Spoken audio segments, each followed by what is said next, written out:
Hello बच्चों, मैंने आपको कल महासागरीय जल का तापमान पढ़ाया था और वो वीडियो आपकी 3 पार्ट में थी जो कंप्लीट हो चुकी है। सो आज हम नेक्स्ट चैप्टर स्टार्ट कर रहे हैं, लवणता। ठीक है, सो हम स्टार्ट करते हैं इसके टॉपिक्स।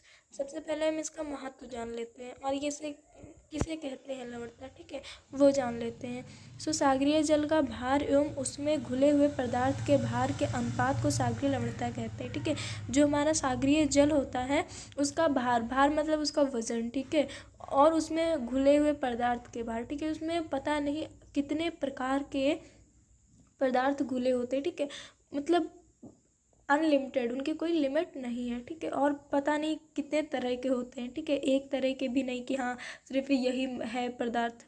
ठीक है, वो बहुत तरह के होते हैं। सो उनका जो भार होता है उन दोनों के अनुपात को सागरीय लवणता कहते हैं। अगर आपसे क्वेश्चन में पूछ ले सागरीय लवणता किसे कहते हैं तो आपको बस 2 लाइन में लिख देना है, सागरीय जल के भार एवं उसमें घुले हुए पदार्थ के अनुपात को सागरीय लवणता कहते हैं। सामान्य रूप से सागरीय लवणता को प्रति 1000 ग्राम जल में स्थित लवण की मात्रा के रूप में दर्शाया जाता है। ठीक है, इसको दर्शाते किस रूप में, जैसे हर चीज़ का सिंबल होता है। ठीक है, कि हाँ इसे ऐसे दर्शाया जाता है, इसे ऐसे दर्शाया जाता है। ठीक है, आपके फिज़िक्स में 95% चीज़ों को दर्शाने के सिंबल अलग अलग होते हैं। ठीक है, तो वैसे ही इसमें जो सामान्य रूप में सागरीय लवणता को प्रति 1000 ग्राम जल, ठीक है, इसको बच्चों हाईलाइट कर लीजिएगा, में स्थित लवणता की जो मात्रा होती है उसको इस रूप में दर्शाया जाता है। ठीक है, मैंने उसको रेड पेन से कर रखा है, आप भी प्लीज़ नोट कर लीजिएगा। ठीक है, और उसको हाईलाइट कर दीजिएगा। पेपर वगैरह में भी अगर क्वेश्चन आए, आप कर रहे हैं तो ऐसे ही हाईलाइट कर दीजिएगा। सागर का हिमांक लवणता पर आधारित होता है। जो सागर का हिमांक होता है, ठीक है, इसका बच्चों पर्सनल चैप्टर है, मैं आपको पढ़ाऊंगी आगे चलकर। ठीक है, तो ये लवणता पर आधारित होता है, मतलब लवणता पर डिपेंडेंट होता है। ठीक है, अधिक लवणता युक्त सागर देर में जमता। ठीक है, जिस सागर में लवणता अधिक होती है, लवणता होने का फायदा देखिए। ठीक है, जिसमें लवणता अधिक होती है वो क्या होते हैं, वो देर में जमते हैं। इसी तरह सागर का क्वथनांक या उबाल बिंदु सामान्य जल से ऊंचा रहता है। ठीक है, देखिए आप लोगों ने क्वथनांक वगैरह पढ़ रखा होगा, आप लोगों को इसकी नॉलेज प्रॉपर होनी चाहिए। ठीक है, वरना अगर मैं ये पढ़ाने बैठी तो फिर बच्चों अगर मैं एक एक वर्ड एकदम डीप में जाके एक्सप्लेन करूँगी ना, आपका ही टाइम वेस्ट होगा, क्योंकि इसमें वही चीज़ लिखी है जो आप पहले पढ़ चुके हैं। ठीक है, तो जो आप पहले से जानते हैं मैं उसको रहने देती हूँ। ठीक है, अगर नहीं पता है तो फिर आप लोग कमेंट में पूछ लीजिएगा, मैं बता दूँगी।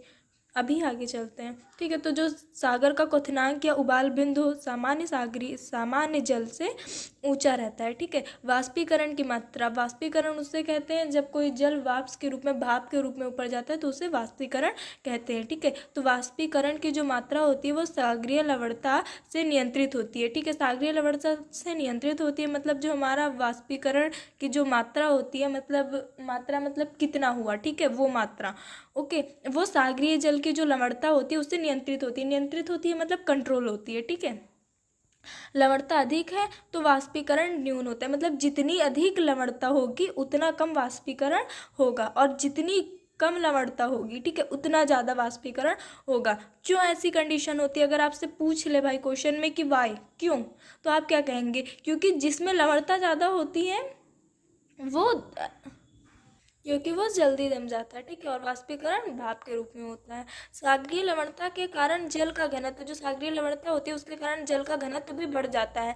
देखिए जब लवणता, इसमें वजह क्या है, मैटर क्या कहते हैं, लवणता। ठीक है, तो जब लवणता अधिक होगी तो मतलब उसका घनत्व उतना ज़्यादा होगा। ठीक है, ये चीज़ें मैंने इसमें मेंशन नहीं की है, बट आप समझ सकते हैं कि देखिए सागरीय लवणता के कारण जल का घनत्व भी बढ़ता है। ठीक है, तो मतलब लवणता जितनी अधिक, जल का घनत्व भी उतना ज़्यादा होगा। इसी तरह सागर में लहर एवं धाराएं, मछली आदि लवणता से नियंत्रित होती हैं। ठीक है, सागरों में लहर आपने देखा होगा, आप लोगों ने सागरों में क्या, नदियों वगैरह में भी लहर धाराएं आते देखी होंगी। ठीक है, तो ये सारी चीज़ें जो होती हैं वो लवणता के कारण ही नियंत्रित होती हैं, मतलब कंट्रोल होती हैं। ठीक है, सागरीय जल का संघटन। ठीक है, सागरीय जल एक सक्रिय घोलक होता है। ये क्या होता है? एक सक्रिय घोलक होता है, जिस कारण उसमें कई प्रकार के खनिज घुली अवस्था में मिल जाते हैं। जो सागरीय जल होता है ये एक सक्रिय घोलक है, जिस कारण इसमें खनिज बच्चों बहुत तरह के होते हैं। ठीक है, खनिज मतलब इतने प्रकार के होते हैं कि गिनाया नहीं जा सकता। ठीक है, सो ये घुली अवस्था में मतलब लिक्विड फॉर्म में। ठीक है, लिक्विड अवस्था में मिले रहते हैं। किस में मिले रहते हैं? समुद्र में, जो समुद्र है उसमें ये समुद्र के जल में घुले हुए मिलते हैं। ठीक है, अवस्था में या फिर रहते हैं। आप दोनों चीज़ें लिख सकते हैं। प्रतिवर्ष मतलब हर वर्ष सागरों में लवणता आया करती है। ठीक है, या फिर लाया जाता है। ठीक है, दोनों चीज़ें, या फिर आया करती है, लाया जाता है।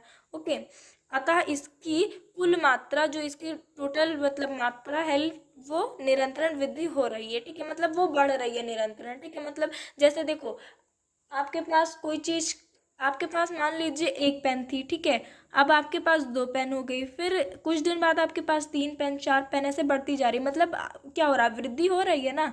ठीक है, अब आप ला रहे हैं, पा रहे हैं, दोनों चीज़ें हैं। सो इसी तरह प्रतिवर्ष सागरों में लवणता लाई जाती है, जिससे क्या होता है? इसमें निरंतर वृद्धि हो रही है। ठीक है, इसके कुल मतलब मात्रा में। जोली के अनुसार यह मात्रा 50 अरब टन। ठीक है, मतलब एक वैज्ञानिक थे, उनके अनुसार उन्होंने ऐसा माना। ठीक है, या फिर ऐसा उन्होंने पता लगाया कि यह मात्रा जो टोटल है ये 50 अरब टन है। ठीक है, मरे के अनुसार, वो भी एक वैज्ञानिक थे, उन्होंने बताया 5 अरब टन है। ठीक है, तथा क्लर्क्स के अनुसार 2.7 अरब टन है। ठीक है, सो अगर आप लोगों से पूछ लिया तो बच्चों आप इन तीनों में से अगर आप सबका लिख रहे हैं तो ये बहुत ज़्यादा अच्छी बात है। ठीक है, टीचर पर बहुत अच्छा इंप्रेशन पड़ेगा, आपकी कॉपी के नंबर अच्छे वो देगा। ठीक है, लेकिन अगर आप किसी एक वैज्ञानिक का भी लिख रहे हैं, वो कट नहीं कर सकता। ठीक है, बट हाँ, शर्त क्या है? आपको सही लिख के आना। अगर 50 टन है, ठीक है, तो आप 5 टन मत करके आ जाना।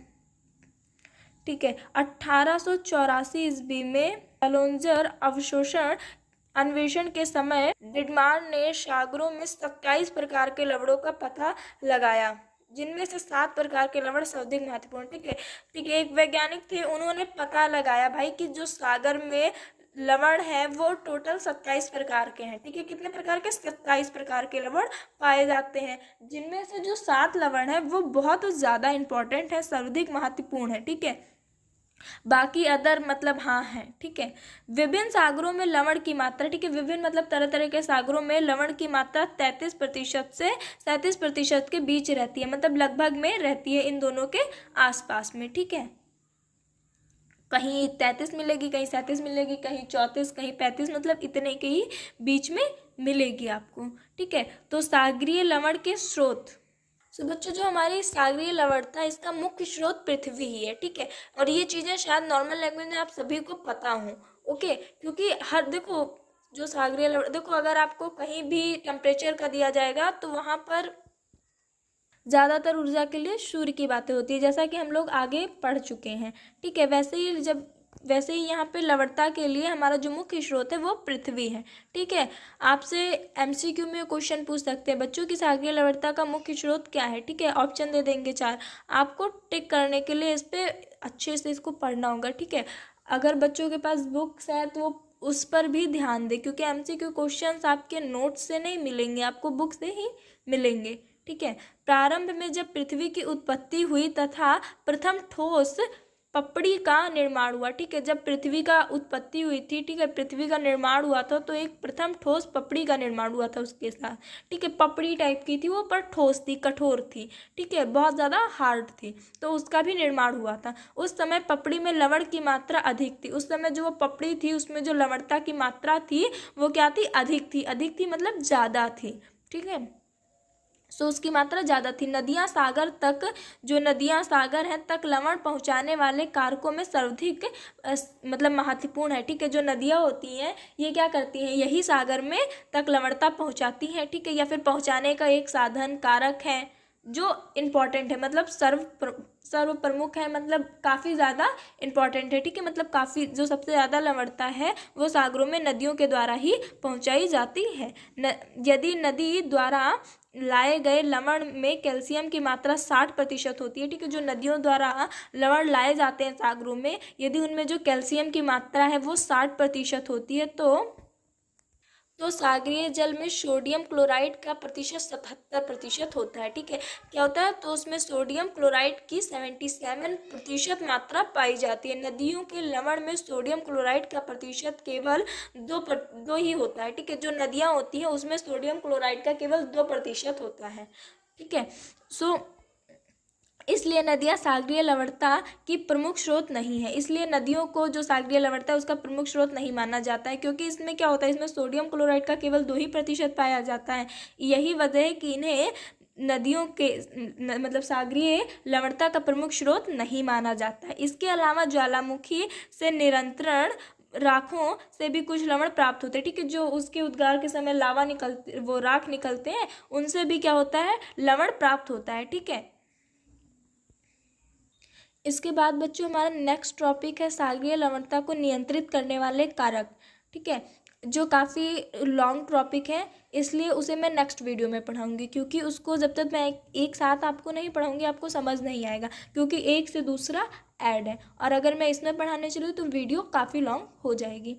इसलिए आप आज यहीं तक रखते हैं, आप इतना कंप्लीट कीजिए। अगर कुछ ना समझ में आए तो प्लीज़ मुझे कमेंट में बताइए, मैं आपको दोबारा समझाने की पूरी कोशिश करूँगी। अगर किसी बच्चे को कोई टॉपिक पहले पढ़ना है, वैसे तो मैं पढ़ा रही हूँ स्टेप बाय स्टेप, पर अगर किसी बच्चे को कोई चैप्टर पहले पढ़ना है तो वो मुझे बता दे कि मैम इसे पहले पढ़ा दीजिए, मैं आपको उसे पहले पढ़ा दूँगी। नेक्स्ट वीडियो आपको बहुत जल्दी मिलेगी। Thank you.